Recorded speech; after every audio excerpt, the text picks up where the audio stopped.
But it's the only way you're ever gonna learn. You look back and it's all in the past. I'm dwelling on the thoughts I cannot say to you.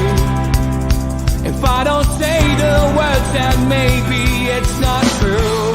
And it feels alright when they come and say to you. Good afternoon and welcome along to the Eddie Howe press conference review against Aston Villa tomorrow, 12:30 kickoff, and it is away at Villa. And first up was Reza from BBC Radio Newcastle asking Eddie about ASM and his injury. He said it's not serious. He is away in France getting treatment and he will be available soon. So a lot of these stories that were circulating yesterday about it being a certain grade tear on his hamstring seem to be fake news. We'll wait and see. We'll see how his recovery goes. Let's hope Eddie is right. Sounds as if ASM may not be too far away. Miggy as well. Reza asked him about him. He said he's done well this week and he is ahead of schedule. Reza mentioned the subs bench over the last few weeks has looked strong. Eddie said, yeah, it has. It's a squad game. We need everyone to contribute. I can only pick 11 players, he said. And, you know, obviously people are going to be disappointed when they're not picked for the team. But he says this season, so far so good, not had any internal issues. And he says it's up to him and his team to make the right decisions. And I think we can all agree that he's certainly done that this season. He then moved on to Matt Ritchie and asked him, why is Matt Ritchie still so important to him and Newcastle United? And he said, well, his leadership skills are second to none. He's taken time out and helped a lot of the young players at the club. He said, I've managed him as a young player and, you know, seen him change and develop and he now sees a different side to him. And he said, you know, the experience that he's got as a professional himself, he knows the right time and the right thing to say to a player if he sees something going on behind the scenes. But he also reiterated something he said in previous press conferences, which is that he's still a top player. He can still play. He can still pick out a pass. He can still score goals. So, you know, vitally important still. As you know, a registered Newcastle United player, Matt Ritchie, and of course he's had a bit of time on the pitch in recent weeks. Reza then asked, is he future coach material? And he said, yeah. He says it's something I think he'd be excellent at if that's what he wants to do. I'm sure he could do very, very well at it. Reza then moved on to Aston Villa and life under Unai Emery. Asked what he had changed at Villa because obviously they were struggling under under the previous manager. He just said, look, he says he's got a philosophy.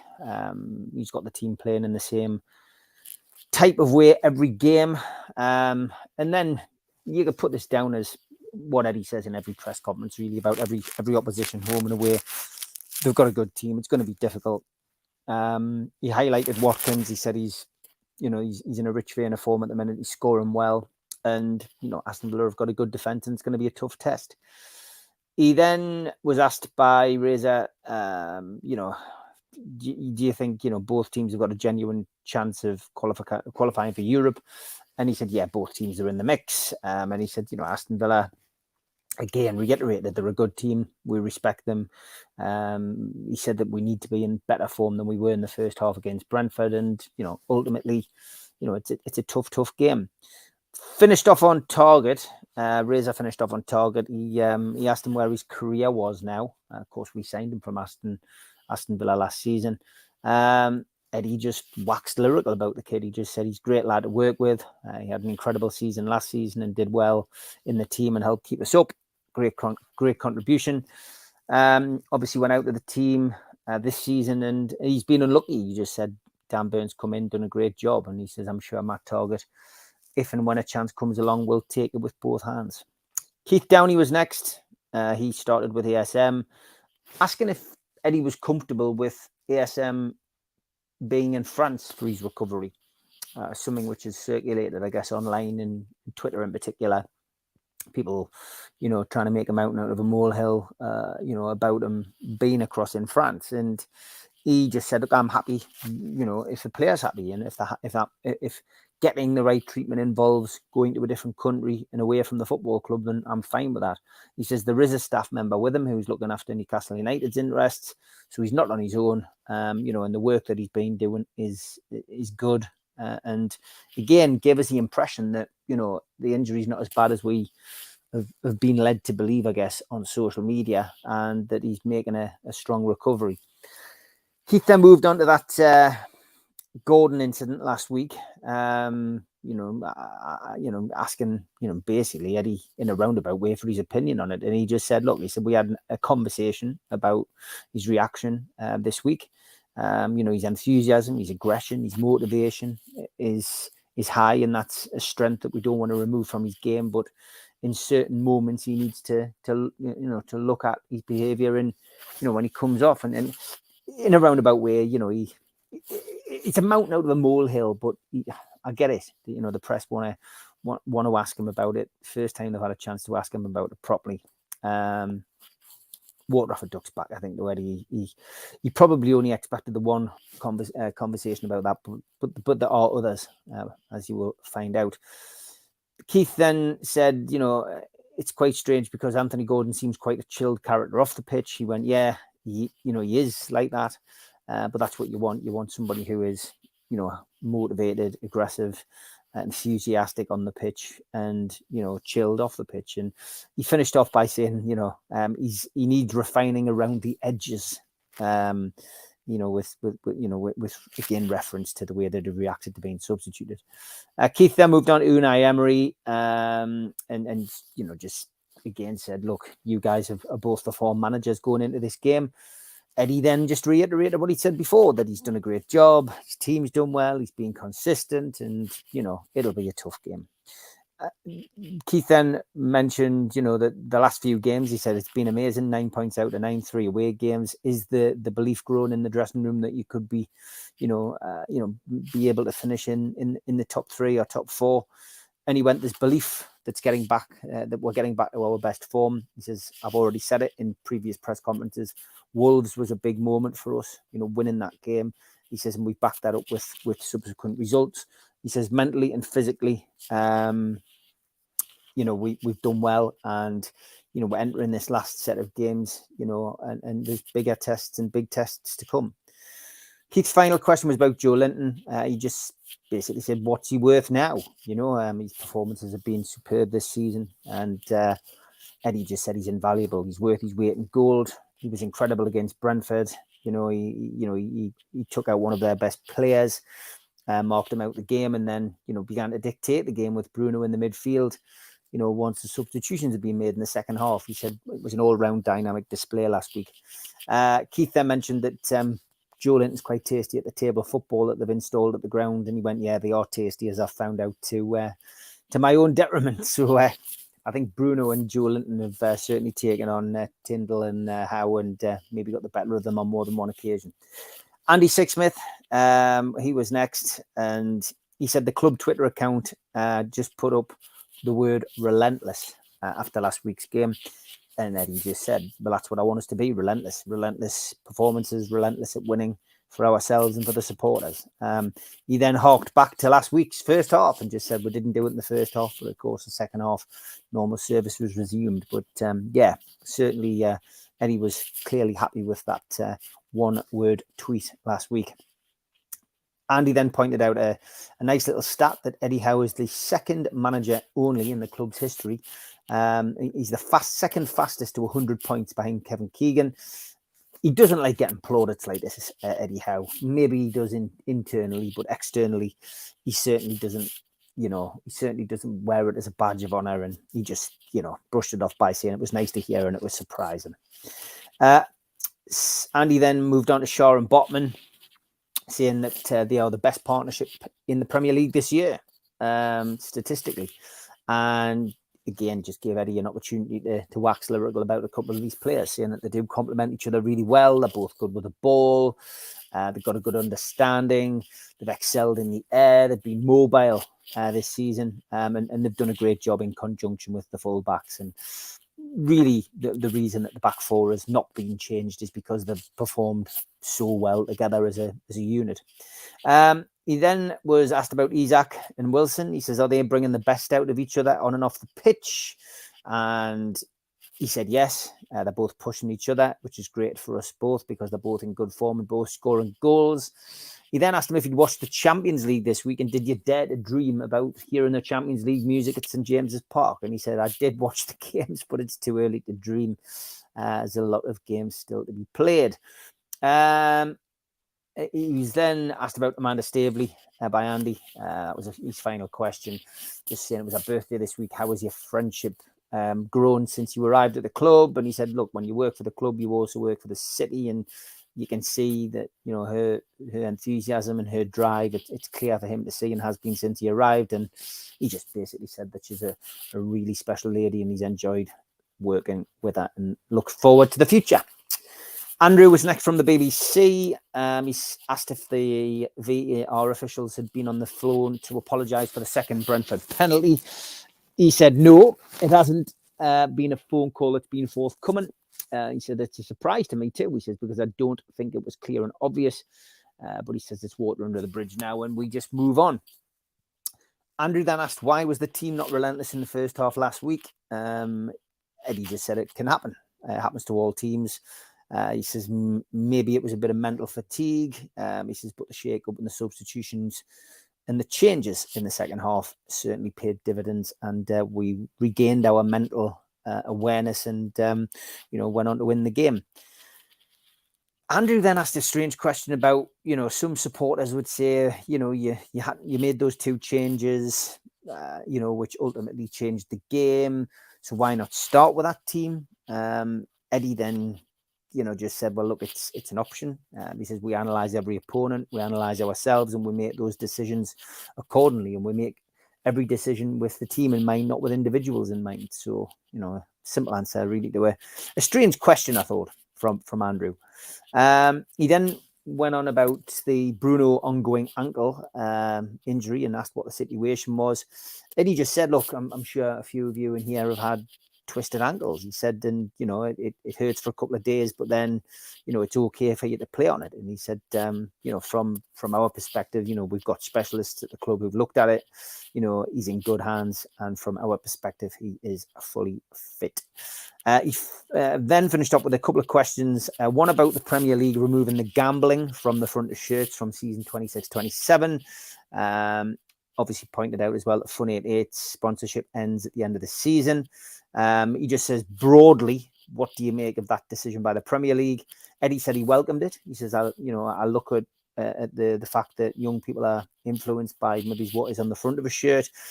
He says gambling is, he more or less said gambling was fine as long as you control it and, you do it sensibly.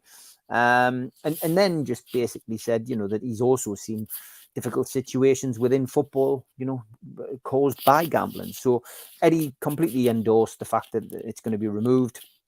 And that was that. Then Andrew asked, any idea who the new sponsors are going to be at Newcastle, which isn't a question that Eddie is ever going to answer. He's there to talk football. He's not there to talk sponsorship deals.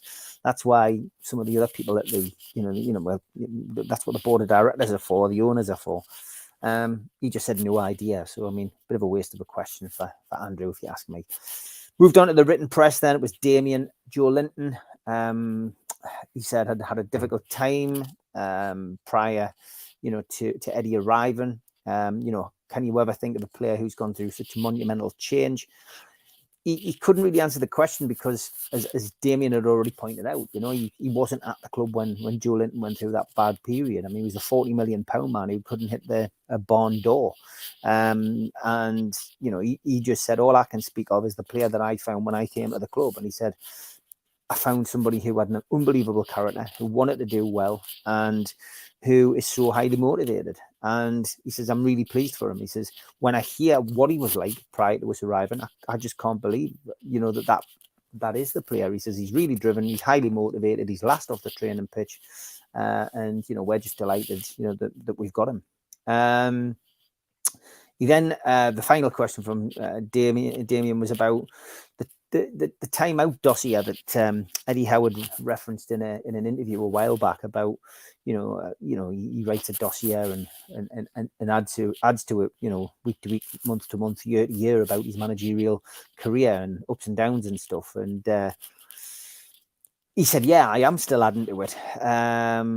He was asked if he'd shared it with anybody, and he said, no. He says, I haven't. He says, I'd like to share it. He says, but I think people would doze off reading it. But he says, yeah, he says, I do add to it because, things changing daily. And, and for me, it's nice to look back on and read through. And yeah, I'm sure there's a cracking book in there somewhere, Eddie, at some point. Craig Hope next. Not really great questions from Craig, I felt, this week. Started off with a reference about November 2021 and how his life had changed when Unai Emery supposedly turned the job down and he was appointed Newcastle manager. Eddie just said, I rarely look back. Your life, I believe, goes on the journey that you're supposed to go on. And I was supposed to come here. And he said he says that he registered, really, he recorded on record that he was at the club because Unai turned the job down. And then Craig mentioned, he asked him what it was like arriving here and, how have you changed? And he said, well, look, I'm the same now as I was then. And he says, when I arrived at the club, we're slap bang in the middle of a relegation battle. There was no time to think about, what's and hows and what's and when's. We just had to get down to business and get down to work, and that's exactly what we did. So I wasn't sure where Craig was coming from with those questions, other than maybe to draw a comparison between what it would have been like if Unai Emery had come in, and it's all hypothetical. It's didn't really serve a purpose, that question, I didn't think. He then mentioned the Anthony Gordon situation. I told you this would get brought back up again, whether he had accepted the fact that he needed to apologise. So again, Eddie had to, go through the whole scenario by saying, yeah, he accepted that he was overly emotional. But he says, it's my job as the manager to get him to where he should be as a player. And, it's all part of a learning curve for him. And he's still a young player. And, simple as that, really. Miles Starpeth next from the Shields Gazette. Always keeps his questions short and to the point. But, again, always questions which, probably we all want an answer to. When he just said, Almiron, could he be available tomorrow? He says possible, but ultimately it's down to how he trains today. What's he been like off the pitch? Was another question from Miles. And he says his smile still is big and we love his positivity. He added that he'd been away to Barcelona for his recovery for a couple of weeks, and that he'd had injections, but the fact that he's such a good professional has given him an opportunity to maybe get back sooner than we all thought, because it looked like it possible another 2 to 3 weeks that we were going to be without him. So great news to have him back, especially with this latest injury to ASM. He then asked if Ryan Fraser had there been any change. No change. That was it. Simple as that. Dom was next from the written press. He said, Thomas Frank started talking about dark arts and Newcastle United. Is it unfair? He said, I don't know what they are. He says, can anybody explain to us what the dark arts are? He says, I'll reiterate again, we do what we can to win. Dom then said, does it bother you that refs might be influenced by this? He went, I think, essentially referees should referee the game that they see. And then Dom's final question was, Wilson had apparently said on his podcast, he was angry not to be picked against Brentford. And, it's a downside of having a player doing a podcast, I guess. Does Eddie Howe listen to the podcast? I doubt it. But was he aware of what he'd said? Who knows? But, yeah, it puts him in a difficult situation, certainly in the media briefings. But he just said, look, I'm open to conversations with all players. Players aren't going to be happy about being dropped, and ultimately, any player needs to have a chat with me about things. Then, my door is always open, more or less. That was the message he got from Eddie.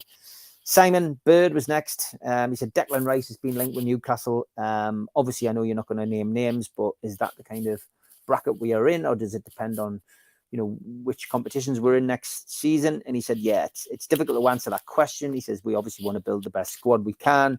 And again, he just agreed. It depends on the competitions that we are playing in. Simon then said with Bellingham, Liverpool publicly pulling out of the Bellingham transfer because of the price tag. Would you ever consider putting your eggs in one basket and possibly going for one big player? Eddie answered it the way I expected him to, which was, we'll always gauge each situation on merit, but ultimately our strategy won't change, and we'll be bringing in players at a price that we think is right, and ultimately players that are right for the dressing room, on and off the pitch. Chris was next. He asked if he'd spoken to ASM in France, and if he had, how is he? He said, yep, I spoke to him last night in good form. From his perspective, he's just doing all he can to make a quick recovery. He says he's had a stop-start season. He's had one major injury and then a few minor complaints, but he's got to deal with it. We've got to deal with it. It's part and parcel of football. Chris then said, is it the way that he plays with him being so dynamic that he's always going to be at risk from these hamstring injuries? And he went, possibly, but he's a robust player for the type of player that he is. And he said, the minor injuries are frustrating for him and for the club. Chris then mentioned Trippier and just asked, he said obviously he had a bit of time out with the injury after we'd signed him last season. He was massive influence off the pitch. This season, he's almost been a never present. How much of a difference has he made as a player on the pitch? And he just said he's been a unique player. There's not many fullbacks like him. He's progressive with the passing. He's a goal creator, and he's a massive miss. If we had to take him out of the team. Chris then mentioned, Dan Burn on the left, and did that help Trippier to perform to the best of his ability? And he said, look, it's a nice balance because Dan was known as a centre half. He can tuck in, which can make a back three, and it can allow Trippier to get forward and push on and create and get the ball in, crosses, etc. And he says it's worked for us.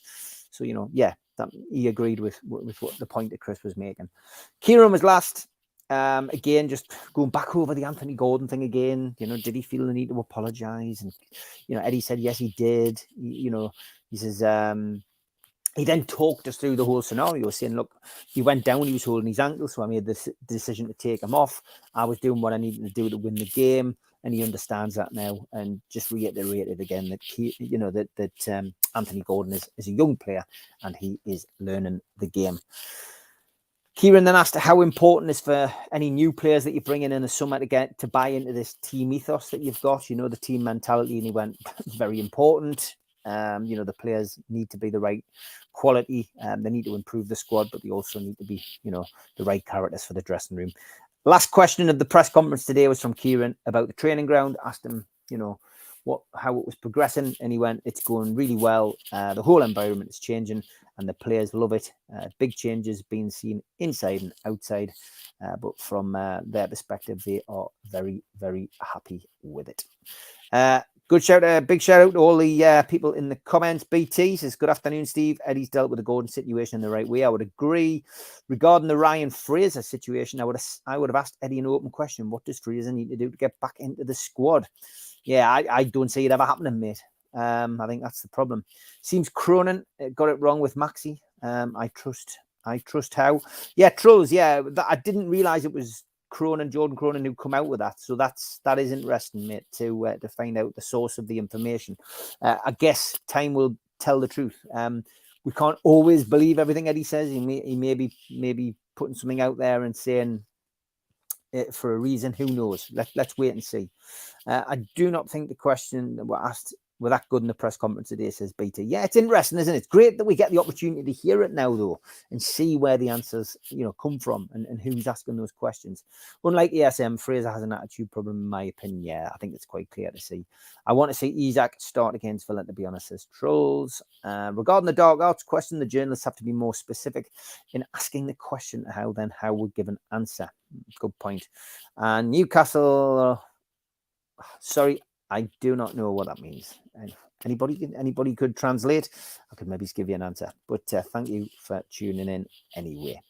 Okay, I will be back tonight, 5 o'clock, with the Three Amigos. Click on the link to the Three Amigos on the playlist now. Hit the little bell so you'll get a reminder when the show starts. And click share. Share it to your social media to help us out and help us grow the audience. Click like on this video. I'm going to play out with the ads. I'll see you all at 5 o'clock with the lads. A big thanks to all our sponsors: Skips and Bins, telephone 0800 25 45 25 3, email inquiries at skipsandbins.com, website skipsandbins.com, easy contract free and pay as you go waste collection.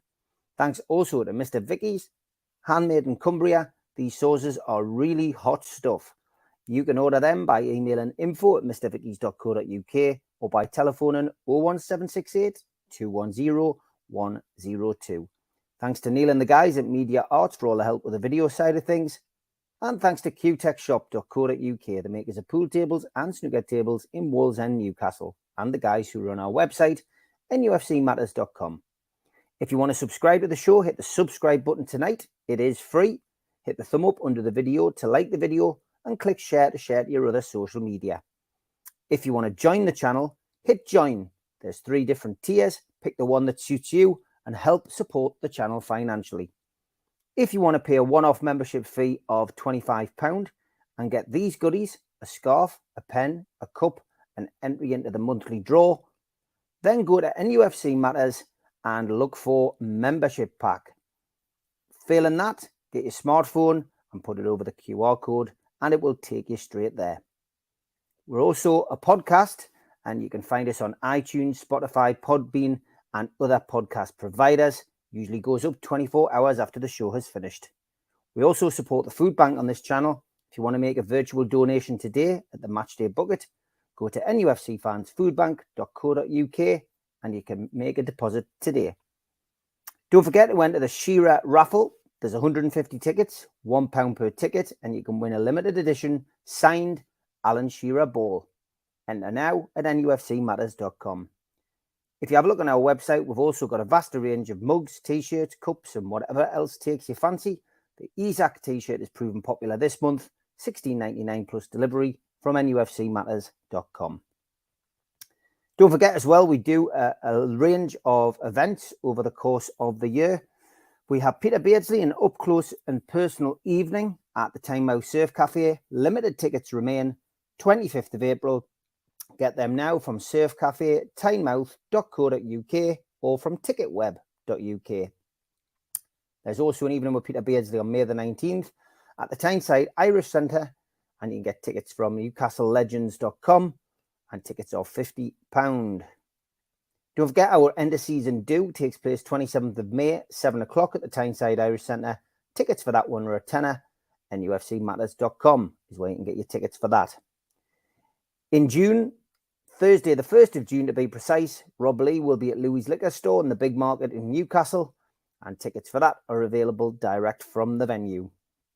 And an evening with Rob Lee, Lee Clark and John Beresford takes place the next evening on Friday the 2nd of June at the Grand Hotel in Gosforth. This is a charity event and tables are of £700, and you can book them by contacting Natalie at heelandtour.org.uk or visiting their website. In July, Gavin Peacock is in Newcastle on July the 10th at the Tyneside Irish Centre. Tickets for that are available from nufcmatters.com. And he also takes an evening with at the Surf Cafe in Tynemouth on the 11th of July. So get your tickets direct from the venue for that one as well. And if you're a boxing fan, the Night of Champions, Ricky Hatton, Frank Bruno, Nigel Benn and Joe Calzaghe takes place at the Fed. And that will be taking place on the 16th of June. More dates to be added. Tickets from all those events, www.goldstarpromotions.co.uk.